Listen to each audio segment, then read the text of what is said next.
Bonjour à tous, cette semaine on s'intéresse au classement en tennis de table. Il suffit de regarder le nombre de points d'un joueur pour se faire une idée de son niveau, mais est-ce que ces chiffres disent tout ? Vous verrez que c'est un peu plus compliqué. Et puis en cette journée de Coupe de France, on ira non pas sur des terrains de foot, mais sur un parquet de handball pour voir l'équipe féminine de l'ANI qui évolue à l'échelon régional. Rappelez-vous, c'est cette équipe qui a cartonné dans cette compétition ces 2 dernières années. Vous verrez les meilleurs moments du match. On commence avec 2 défaites pour vos équipes de handball en Coupe de France. C'était le 2e tour. Torcy passe à la trappe de très peu avec une défaite d'1 point. L'ANI s'incline sur un score un peu plus sévère, mais l'entraîneur ne voulait pas jouer cette compétition à fond pour économiser ses cadres. Les autres perfs de vos équipes sont maintenant disponibles sur notre site www.canalcoquelicot.fr. En cliquant sur l'encart Résultats, vous avez en un clin d'œil toutes les grandes équipes locales. L'équipe que vous allez voir est une grande habituée de la Coupe de France. Il y a 2 ans, les filles de l'ANI ont gagné la finale nationale pour l'échelon départemental. L'année dernière, elles étaient finalistes de ce même échelon. Depuis, le groupe est monté en régional et dispute donc la Coupe de France à ce niveau. Ce week-end, le spectacle a été au rendez-vous. C'est un peu leur compétition. En Coupe de France féminine, l'ANI a été finaliste l'année dernière et même la grande gagnante de l'édition 2014. Ça, c'était en départemental, mais aujourd'hui, elle joue dans la cour des régionales. Le niveau monte, iront-elles aussi loin ? C'était le premier tour samedi soir contre le Paris Université Club, un adversaire solide. On s'attend à un match difficile normalement.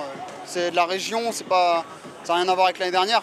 Donc on s'attend à beaucoup d'adversité, un match difficile. Elles sont 14 en face, donc avec beaucoup d'intensité, beaucoup de contre-attaques. Je pense que c'est un match où ça va courir pas mal. Donc après on va voir ce que ça donne sur le terrain, mais on s'attend à un match difficile. Le premier but de la rencontre est bien à l'avantage de l'ANI, mais les joueuses de William Afonso ne semblent pas mettre la main sur la rencontre. La circulation du ballon est plus fluide du côté de l'équipe parisienne, et pourtant les jaunes et noirs ne s'en sortent pas trop mal, car elles recollent à égalité grâce à Fenda Injai après 20 minutes de jeu. Mais la suite se gâte et le PUC inflige à l'ANI un 3-0. Les latiniaciennes ne se laissent pas démonter et enchaînent 2 buts. Elles n'ont qu'1 point de retard à la mi-temps, 8-9, mais sans montrer tout leur potentiel. Et justement, au retour des vestiaires, la rencontre prend une toute autre tournure. En 3 minutes, l'ANI est à nouveau devant et les joueuses trouvent des solutions un peu plus facilement.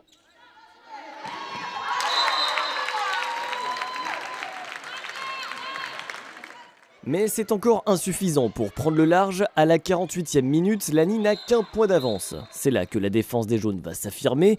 Plusieurs tirs des parisiennes se perdent ou finissent entre les mains de la gardienne, Emmanuelle Sirurguet, qui est infranchissable pendant 6 minutes. L'ANI passe un 7-0 au PUC et pointe avec 8 buts d'avance à moins de 5 minutes de la fin. Le match est plié.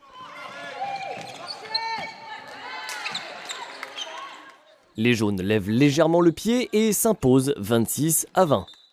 Une première mi-temps un petit peu plus difficile, la deuxième plus intensive et une bonne défense. Voilà, il fallait qu'on se mette dedans sur la première mi-temps, la deuxième elle était pas mal. Une belle entrée en matière pour l'ANI, prochain tour les 31 octobre et 1er novembre. D'ici là, il y a surtout le championnat. La première journée est passée et c'est plutôt bien passé pour l'équipe qui l'avait emporté.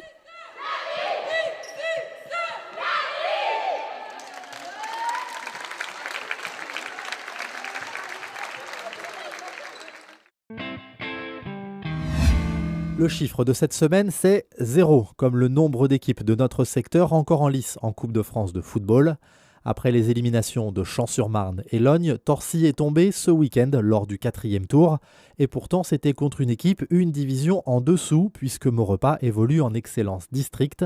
Les Torcéens se sont inclinés 2-1 à l'extérieur. À l'échelle du département, quelques clubs sont encore en course, comme Sénart-Moissy qui évolue en CFA2 ou encore Melun qui est passé après prolongation. Au tennis de table, comme dans d'autres sports individuels, les joueurs ont chacun un nombre de points en fonction de leur niveau. Ce classement évolue selon les victoires et les défaites, mais est-ce que tous les résultats des matchs sont écrits à l'avance selon ces classements ? C'est pas si simple, regardez. Du physique pour une très grosse séance d'entraînement ce jeudi soir à Ponto. Les joueurs ont transpiré car il n'y a pas eu de match par équipe ce week-end. Le premier tour de leur championnat s'est joué il y a une semaine et la saison a commencé par une défaite. Un revers plutôt logique vu les classements. Le meilleur joueur de Ponto est 124e au niveau national. Le deuxième est à la 137e place. Le troisième à la 208e place et le moins bien classé à la 330e.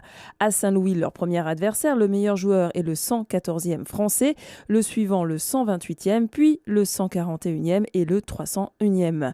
Les classements sont réactualisés chaque mois et de manière générale, ils sont plutôt fiables. Généralement, il n'y a pas trop d'écart entre le classement et le niveau proposé, sauf les jeunes qui s'entraînent 1 à 2 fois par jour, qui ont entre 14 ans et 18 ans. Ceux-là peuvent avoir des grosses progressions et réalisent souvent des grosses performances. Il n'a plus 18 ans, mais Mathieu de Saint-Ilan peut progresser. Pour y arriver, il poursuit des études par correspondance, ce qui lui laisse plus de temps pour s'entraîner. Aujourd'hui, il est numéro 1 de l'équipe de Ponto et du haut de sa 124e place, il abordera la plupart de ses matchs avec le statut de favori, pas évident à gérer. C'est un piège, donc justement, il faut dès le début du match se concentrer et se dire faut penser que l'adversaire il a le même classement que nous, il ne faut pas lâcher un point et justement comme ça on va se rendre le match plus facile. Si on arrive en se disant ça va être facile et on n'est pas forcément à 100% de ce que l'on peut faire d'habitude, vite là notre niveau de jeu il va vraiment s'effondrer et là ça peut devenir compliqué. À l'opposé, Axel Servet-Laval a un classement faible pour jouer en National 1. Sur le papier, il devrait l'emporter sur seulement 5 adversaires cette saison. Il devra donc progresser, mais aussi se forger un mental d'acier. J'espère ne pas trop enchaîner de défaites. C'est le plus gros risque pour moi, je pense, cette année. Quand on enchaîne les défaites, on manque de confiance et après c'est difficile de gagner les matchs qui sont un peu plus serrés. Mais bon, on n'a fait qu'un match, donc je reste confiant pour l'instant. Autre particularité, les classements, ça donne les perfs et les contre-perfs, ces victoires et défaites inattendues. Et ce sont des matchs qui marquent les joueurs. C'était il y a 2 ans à Ponto, un match à domicile contre Saint-Denis, j'avais battu le numéro 35. À l'époque, il était numéro 35, c'était Sébastien Jauvert. 11-9 au dernier set, donc c'était un beau souvenir d'une belle perf. Ça. Le dernier match de l'année dernière, j'ai perdu un jeune 19. Voilà, il y a pas mal de points d'écart. C'était pas génial pour finir la saison. Ponto, Saint-Louis, Nantes, Lagarde et les autres, 8 équipes sont dans la poule. En théorie, les joueurs de Franck Morin devraient finir autour de la 4e place. À eux de faire mentir les chiffres pour grappiller 1 ou 2 places et finir en haut du tableau. C'est en tout cas l'objectif de la saison.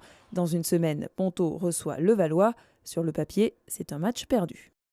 Merci à tous d'avoir suivi cette édition. On se retrouve dans une semaine pour d'autres reportages. Et n'oubliez pas, les scores de vos grandes équipes locales sont accessibles en un clic sur notre site internet. Allez, à lundi!